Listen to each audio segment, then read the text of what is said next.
بسم اللہ الرحمن الرحیم۔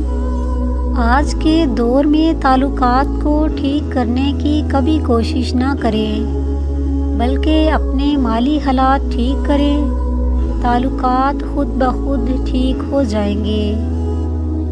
دیر سے بنو لیکن کچھ بنو ضرور، کیونکہ لوگ وقت کے ساتھ ساتھ خیریت کے بجائے حیثیت پوچھنے لگتے ہیں۔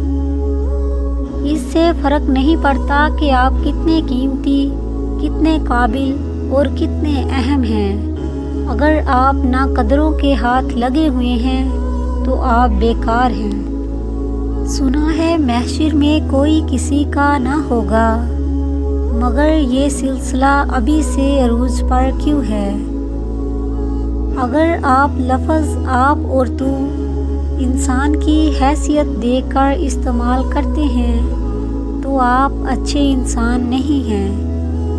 ایک مرنے والے انسان کو نہیں معلوم کہ تم نے اس کے لیے کتنے آنسو بہائے، لیکن ایک زندہ انسان کو مرتے دم تک یاد رہے گا کہ تمہاری وجہ سے اس نے کتنے آنسو بہائے۔ ہر بات پر ہاں میں ہاں ملانا منافقوں کی عادت ہے۔ زمانے کی جہالت کا عالم تو دیکھ اقبال، قیمتی چادریں بے جان قبروں پر اور زندہ عزتیں بے حجاب پھرتی ہیں۔ جملہ بہت چھوٹا ہے لیکن اس کی طاقت بہت زیادہ ہے۔ اللہ کی طرف آ جاؤ اس سے پہلے کہ اللہ تمہیں اپنی طرف بلا لے۔ سجدوں میں گرنے سے پہلے ان لوگوں کو گلے سے لگائیں جو آپ کی وجہ سے اذیت میں مبتلا ہے۔ دل آزاریاں معاف نہیں ہوتی۔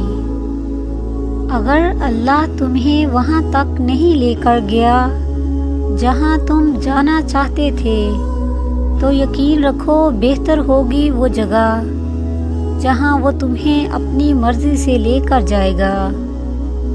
اگر تمہیں ایک دوسرے کے اعمال کا پتہ چل جائے تو تم ایک دوسرے کو دفن بھی نہ کرو۔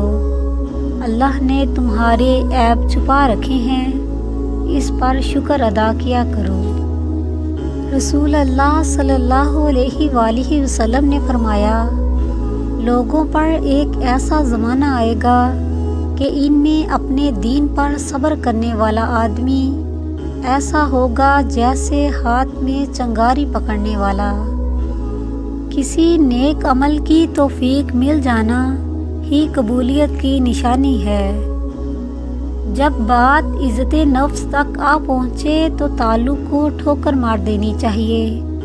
سب سے پہلے عزت، تعلق تو اور بھی بن جایا کرتے ہیں۔